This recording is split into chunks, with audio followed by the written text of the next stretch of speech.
Believe it or not, Ridley Scott thought he hated science fiction. Then he saw Kubrick's 2001: A Space Odyssey and realized how wrong he'd been. It wasn't the genre per se that was the problem, it was that science fiction failed to hold the illusion. He mentioned that even The Day the Earth Stood Still, which he admits to being a good film, just wasn't enjoyable to him because the effects failed to convince him, like a bad street magician. But in 2001, the screen was reality to him. Flash forward, and Scott had grown into a high-demand director in advertising. That is not to diminish that.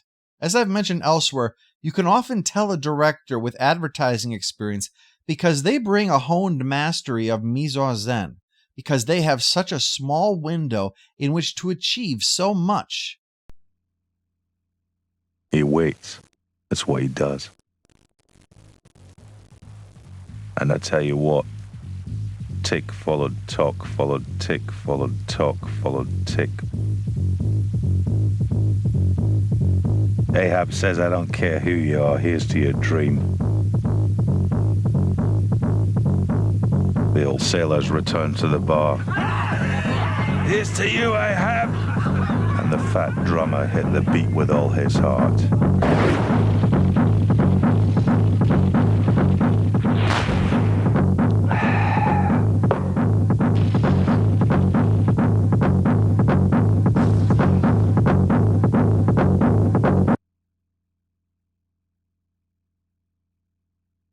Here's to waiting. Like a poet who has mastered how to carry an entire poem in a single verse, great advertising directors go on to often become great filmmakers. Scott's Hovis bike commercial in 1973 was a big success.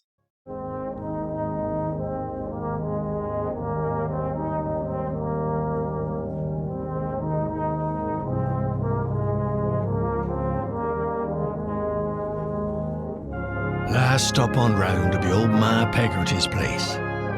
'Twas like taking bread to the top of the world. 'Twas a grand ride back though. I knew Baker'd have kettle on and slices of hot ovis ready. Get it inside you, boy, he'd say. You must have gone up that hill as fast as you came down. Hovis, as good today as it's always been. Such a success, he formed Ridley Scott Associates and brought on additional directors to meet the demands coming in. But he did, naturally, hunger for film, especially because he felt so many movies just weren't being made terribly well. He decided to go back to his own project, purchasing a script based upon Joseph Conrad's story of two Napoleonic officers who repeatedly faced one another.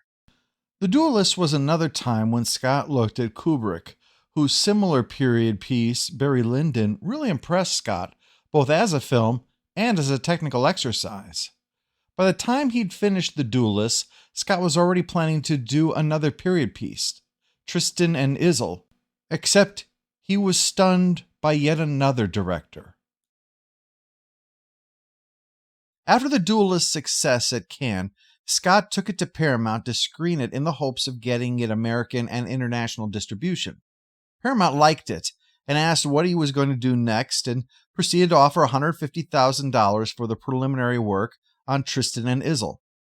While he was out there, Star Wars was released, which many of the first showings were in LA and New York, so Scott got an early look at what was going to sweep the globe, and he was blown away. Like Kubrick, Lucas had succeeded in selling him the fantastic as reality, but unlike Kubrick, Lucas wasn't interested in being ponderous and cerebral. He gave a thrilling, tightly edited, beautifully scored adventure. It was so incredibly different, so gripping. Scott experienced something he had never had when viewing another's work. Misery. Kubrick operated on another level. That was fine. He was a legend that Scott could learn from and admire. But Lucas was one of his peers, and yet was similarly redefining what film could do and be. Scott was simultaneously enamored with the film and thoroughly depressed by its very existence. A fairy tale made real and viewed through a lens of science fiction? He looked at Tristan and Isolde, and it felt so pedestrian by comparison.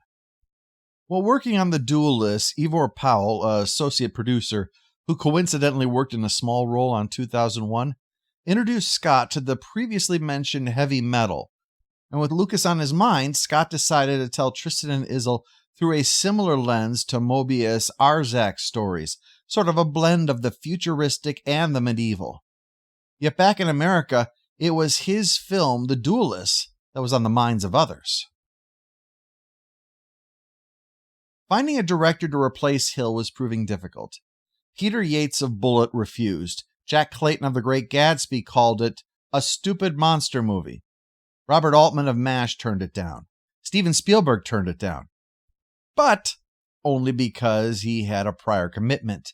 He thought the script was phenomenal, and much like when his words about Star Wars had been a relief to Alan Ladd, his "you're crazy if you don't make this movie" convinced Ladd the project was worth the continued investment. Robert Aldrich of The Dirty Dozen finally said he could work with this. The issue was the alien. Maybe we can get an orangutan and shave it. That didn't do much to reassure Brandywine, never mind Fox. But the clincher was that the film was being made in England like Star Wars had been. Edie Levy made it a lucrative place to film, provided it was a suitably British production, of course. Hence why Fox told the Brits that Star Wars was an Alec Guinness, Peter Cushing film that just happened to also feature 3 unknowns in it.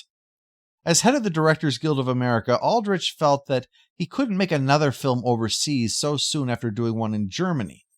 And the fact that his latest film, The Choir Boys, bombed meant excusing himself spared Brandywine having to consider rescinding the offer. Sandy Lieberson, who by now had become the VP of International Production at the Ladd Company, was well known for his role in both the American and the British film industry, and he sent the script to Ridley Scott.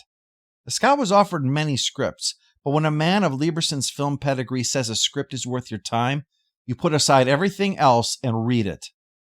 Well, Scott was very impressed, particularly with the role of Ash and the idea that Ripley was a woman. But he was already working on Tristan and had concerns about a convincing monster. He was forced to pass on it.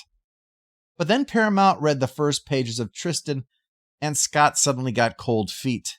They looked at him not like a man who was crazy, more like a man who was just babbling and confusing. The scene where Tristan pulls a sword from a stone only for a missile to be launched, it was just so bizarre.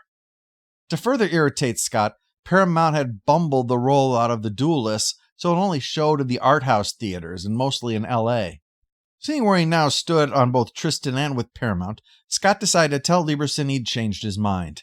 In some accounts of the story, it was a mere 24 hours later that Scott was on a plane to Los Angeles to discuss actually making his own science fiction film. What surprised everyone was how Ridley Scott seemed to not just to be enthusiastic about it, but didn't come in with some demands on how it has to be made in order to make the picture his. He just wanted Hill and Giler to take another pass on the script, but with a very specific direction to it, just to give it a certain flavor to the dialogue. The metaphor for this film, Scott said, is an old tramp steamer that is broken down in the Indian Ocean. An intelligent octopus gets on board. The boat is rusty and nothing works properly. The crew are the crew that couldn't get on the Cunard liner. They got what he was saying, and the new script even further felt like we weren't in Forbidden Planet, but just working-class stiffs who are only going to this damn planet because they don't want to lose their money. They were a tug towing a nearly mile-long refinery through space. They had no aspirations beyond that. Ash isn't here as part of a grand conspiracy.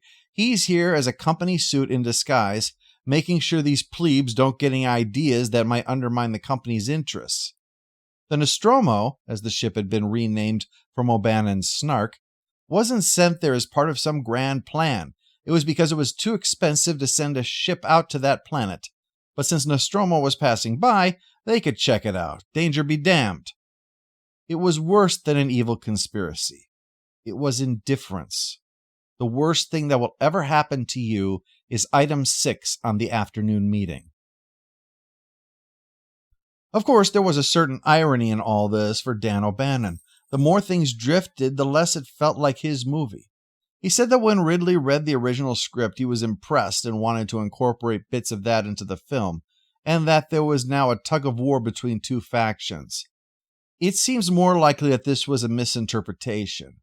What likely bothered O'Bannon and Shusett was that the Brandywine people were proud of their lack of science fiction experience, said it gave them a fresh approach to the material.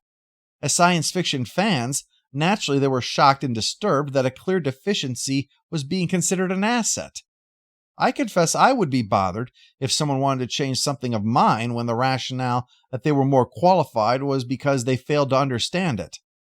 But regardless, there was one place where O'Bannon got a definite win, something that made his Paris folly worthwhile. However powerless Dan O'Bannon was, he was still in charge of visuals, and that meant bringing in people to get started on the looks of things. Cobb was brought in because of his skill and technical backgrounds, very NASA-like in his work. But Carroll, the one at Brandywine overseeing the production, he didn't get science fiction. He got this was a horror piece, so he wanted to emphasize that, to the point of suggesting the interior of the ship looked like a stone castle. In the end, the refinery would have something of a Dracula's castle aspect to it, while still looking like a real piece of equipment. But yes, there was a problem there. At one point, it was alleged Hill came in to look at concept art, said, "Yeah, a room full of spaceships," and then left. Cobb's job was to make the human-related stuff all look human. But the problem was the monster. It kept being described as being like an octopus, and Cobb would make these designs that all looked great. But one of the things O'Bannon saw as a problem, ironic given his feelings on the Brandywine sci-fi position, was that Cobb was too good at making reality. His creatures all had a rational underpinning to their design. They were drawings of what an actual creature would look like from another planet. Something that could have walked, crawled, or slithered off the page. But the problem was that it was very difficult for something to look completely natural and completely monstrous. O'Bannon, of course, tried his most obvious choice, which was H.R. Giger. The 20th Century Fox suits were horrified. "This man is sick," and Dan O'Bannon would grin at that, until it faded at their silence, as if to remark, "You say that as if it were a bad thing." Once the script was in the hands of Brandywine, perhaps the most significant contribution O'Bannon made was refusing to take no for an answer on Giger. He pestered until Gordon finally cut a small check to at least get things going with Giger and sent over an explanation of what they were looking for. 6 things. Exterior ancient temple, approximately 20 meters tall, should suggest an ancient, primitive, and cruel culture. Interior temple. This is where the spore pods are stored. This room is entered through a vertical tunnel in the roof. The normal entrance has long since collapsed. The spore pods can be seen ranked around the altar in the center of the room. Spore pods. These are leathery, egg-shaped objects about 1 meter tall, which contain the larva of the alien. They have a small lid in the top, which can pop off when a victim approaches. The alien, first phase. This is a small, possibly octopoidal creature which waits inside the spore pod for a victim to approach. When someone touches the spore pod, the lid flips off and the small alien, first phase, leaps out and attaches itself to the face of the victim. The alien, second phase. Once the alien, first phase, has attached itself to the face of a victim, it lays eggs in the victim's stomach, and the egg grows into the alien, second phase. This is a small creature which bites its way out of the victim's body. The alien, third mature phase. Having left its victim, the alien promptly grows to man size, whereupon it is terrifically dangerous. It is very mobile, strong, and capable of tearing a man to pieces. It feeds on human flesh. This creature should be a profane abomination. Our producers have suggested that something resembling an oversized, deformed baby might be sufficiently loathsome. In any event, we wish you to feel free to create your own design. Giger brought his usual talents to bear. As a result, Dan O'Bannon got a phone call from Customs about some very disturbing things that someone had tried to send through. O'Bannon had to go down to LAX to pick up the prints and explain. Carroll was unwilling to pursue further work after that. So while Cobb worked the human material, the alien spacecraft and its occupant were being handled by Chris Foss. But it was clear what they were missing, and there was one last chance for O'Bannon to get Giger in, and it was through Ridley Scott himself. In 1977, H.R. Giger collected 150 of his works into a book called Necronomicon.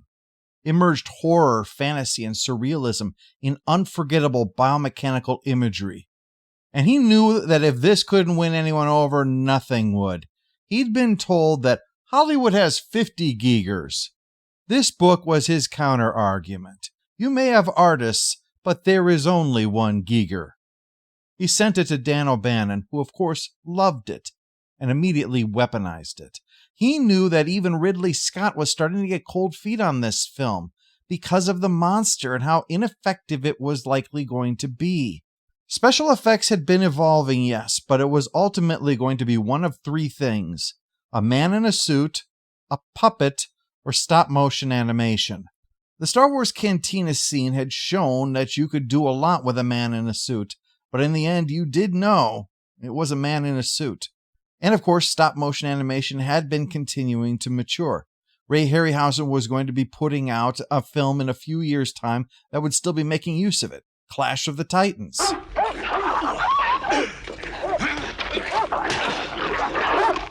Obviously, I'm not being critical of stop motion. It's a great art form.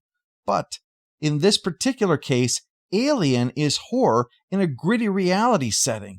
It's not a high adventure.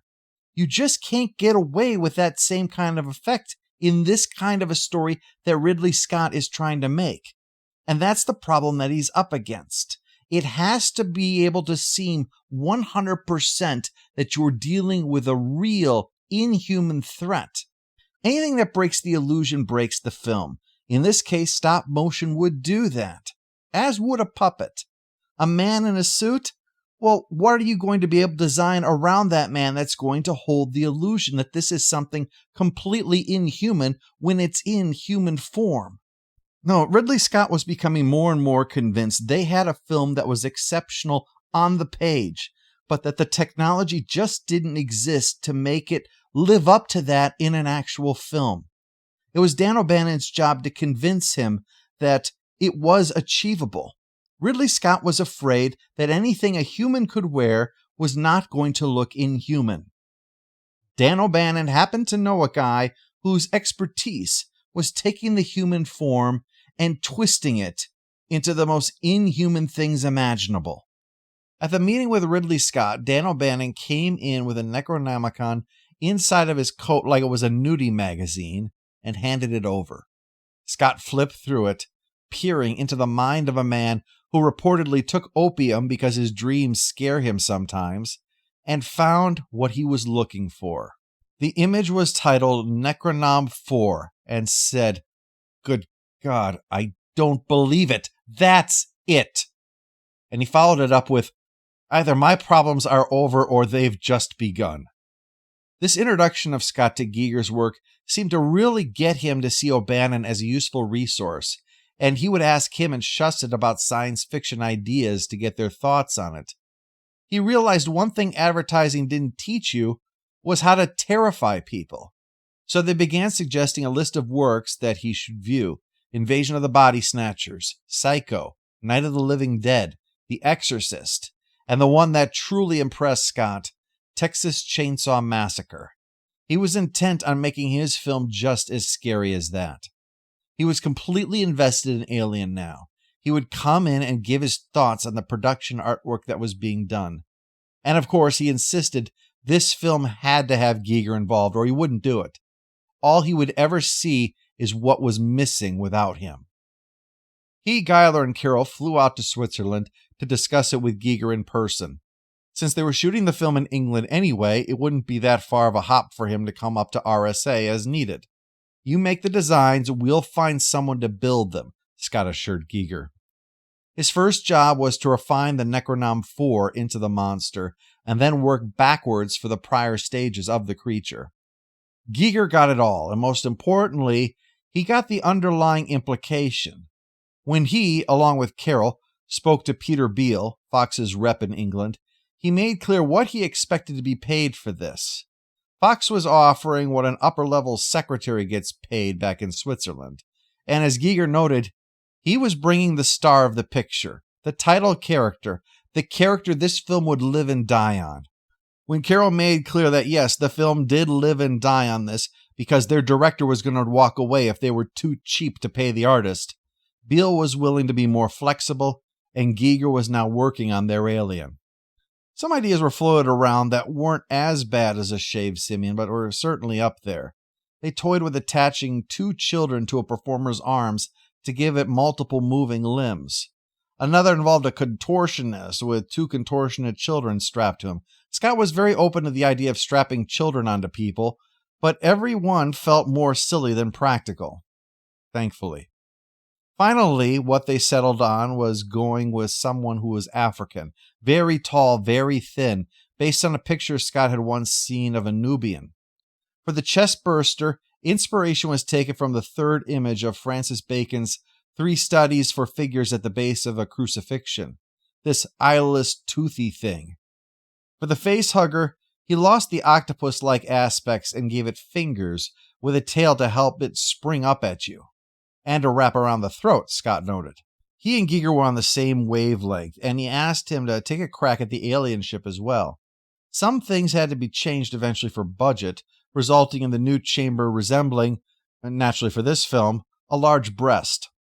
When Giger finally arrived in person in the studio to begin handling details in person, they thought Dracula had arrived. You don't meet Giger so much as experience Giger. With that, Ridley Scott personally spent 2 months creating detailed storyboards that he could present to Alan Ladd, who was convinced they had a winner. The last hurdle cleared, they had a solid green light to begin making Alien.